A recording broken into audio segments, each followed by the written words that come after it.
श्रद्धा यदि प्रभाव से आइल बा तो प्रभाव खत्म होते ही श्रद्धा मर जाई।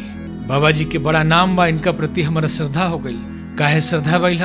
ढेर आश्रम बा, ढेर बिल्डिंग बा। आश्रम से शिष्य बनतनी कि बाबा जी से शिष्य बनतनी। एक बार एक सज्जन हमरा से कहले एगो संस्था के बारे में कि गुरुजी वो संस्था बड़ा निमन बा, हम ओकर सदस्य बन गइल बानी। हमकनी संस्था सब भगवान के कार्य खातिर बनन बड़ी सन, तो कोनो खराब ना होला, रउआ जुड़ल बानी तो बहुत अच्छा बात बा।